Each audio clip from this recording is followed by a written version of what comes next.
If you follow the page, most of you know that my youngest son is on the spectrum, and he has different needs, and I have talked about a lot of things here. But this past week on the podcast, we open each of our podcasts with a mom fail moment.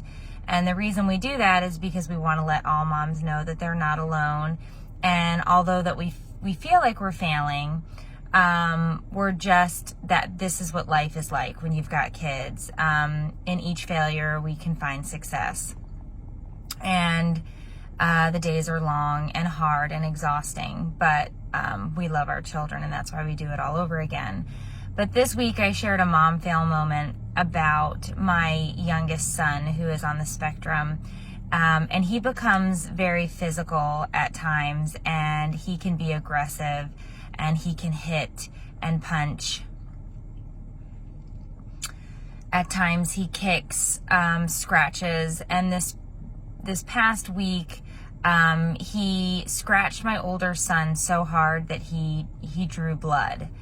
And it was an awful experience as a parent.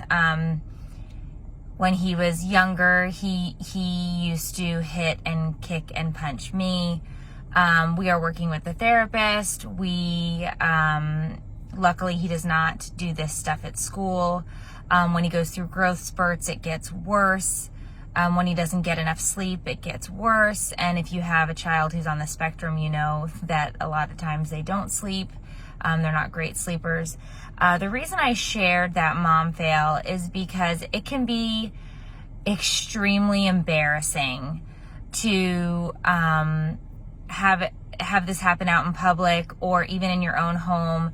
Your automatic response is to be upset and angry and embarrassed, and it's part of the journey for us, for parents of children with different needs, children with behavioral issues, or whatever is going on. But you should talk about it. You should find a person that you feel like you can trust and have those conversations, because keeping it in is just as destructive.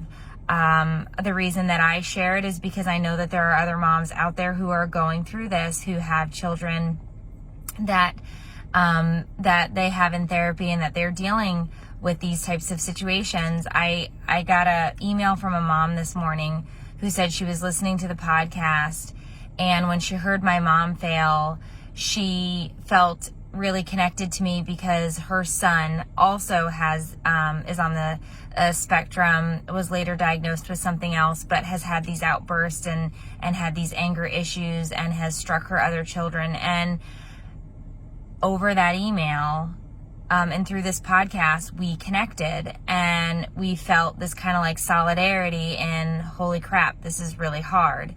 And that's the reason that I do what I do, and I'm grateful for all of the support, and for the fact that you guys write in and tell us, the podcast was great. I felt like I was heard and understood because of a story that you shared. So I want to thank you for that, and I want to urge every parent out there who has a child who can become physical with their other children or with you. You're not alone. This is very hard. This is something that is just, it's a really hard thing to deal with as a parent, but you're not the only one, and you don't need to be embarrassed. And we've got your back. So please know that.